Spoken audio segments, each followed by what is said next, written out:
Yo, what up, Street Talk, Street Gods, Street Vlogs, Urkim in the house. Alright, long time no see. Alright, so finally busted out the old Lumix G9, the Rika Schumer Rux 1.4 12mm spherical Rode video mic, doing this bad boy in 4K 60 FPS, just effing around. All right, so some turbo thoughts. So how to conquer the world. I think one of the funny things I've learned after my travels and just time abroad, etc. and stuff like that is at the end of it all, what is it that really matters? What doesn't matter?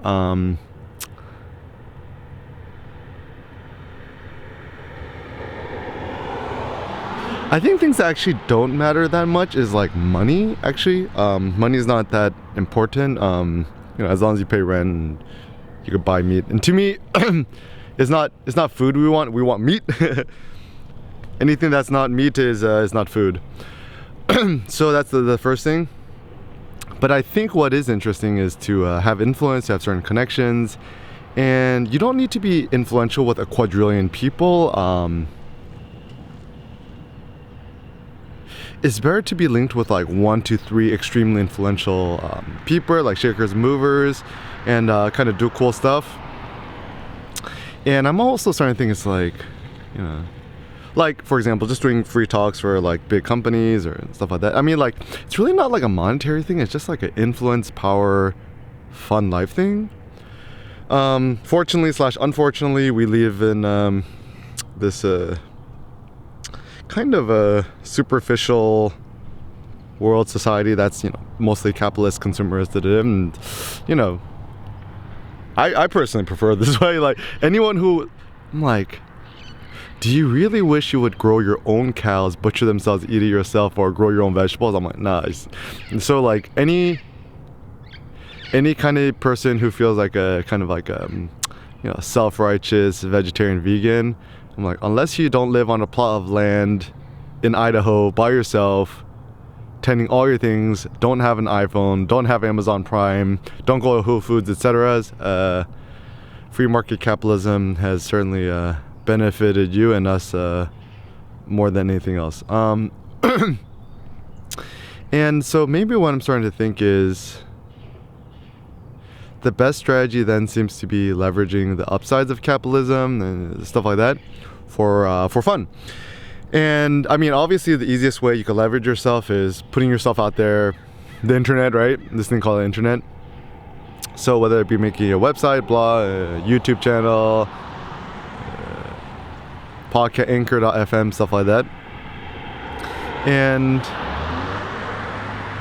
I mean, I think it's a time thing too. Like I found that the people who are the most like my biggest fans, are the most into me and stuff like that, they've actually been following me for quite a long time, like years, like in the 3 to 4 to 5 year range line. And so I think the useful thing to consider is, in terms of your power and your influence, nice sunny day in SoCal. New moral of the story: I never finna waste a nice day.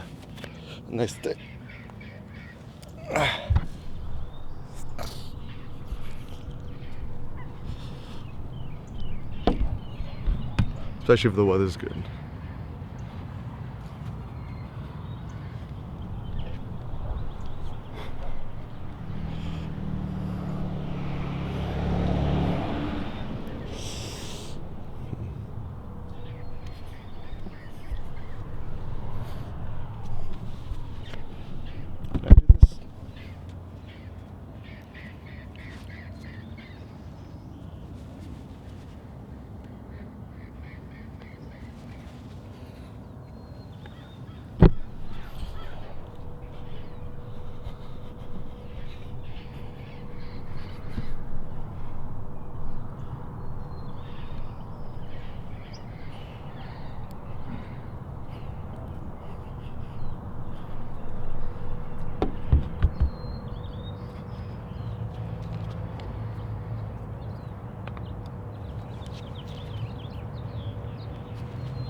All right, flexing is a virtue. So, and yeah, and I think, just thinking about the future and stuff like that, it's like, what does the future hold? I think the future is still definitely kind of like kind of media, film, cinema,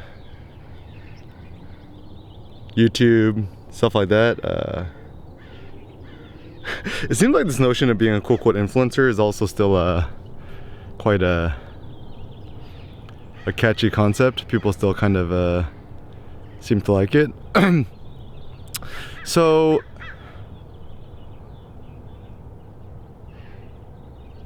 yeah, I think extending your influence is typically a good idea. Also, some pro tips: License to Train shorts. What was this? Vital Drive, Lululemon's, and the License to Train shorts.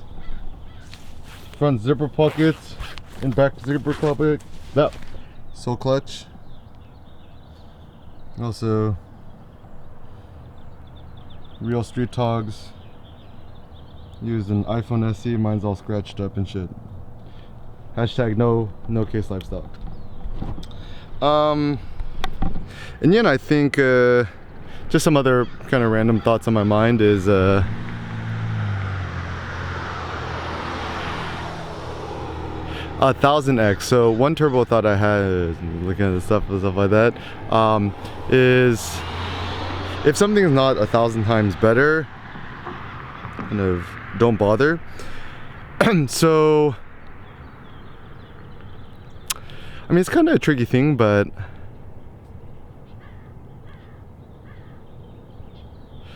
I don't like to compare or do comparisons, stuff like that. But it still does seem that the fact of the matter is, using comparison is still like a sociologically, philosophically good way to just understand things in the world. And what does it mean to compare? I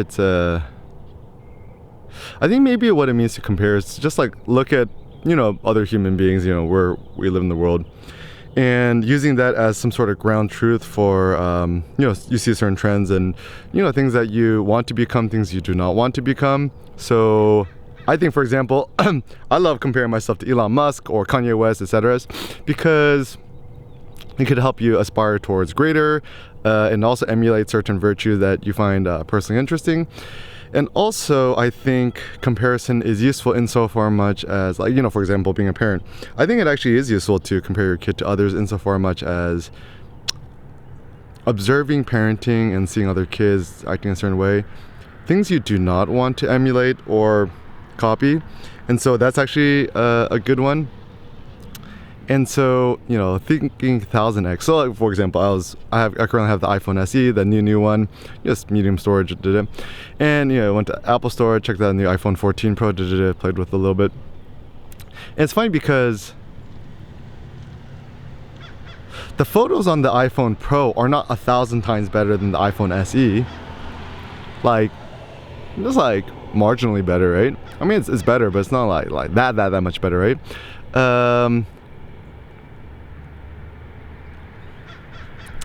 One thing I do think that the benefit of the Ricoh GR3X is, and currently mine's busted. I was charging it and the next day it just doesn't turn on anymore. I think I was charging it with my MacBook Pro, the big maybe an overcharger. Maybe I just put a million actuations on it, so it's just one kaput. So I'm just trying to experiment with other cameras. So at least the benefit of the Ricoh GR3X in terms of standalone digital compact is, in terms of the usability, it still does seem to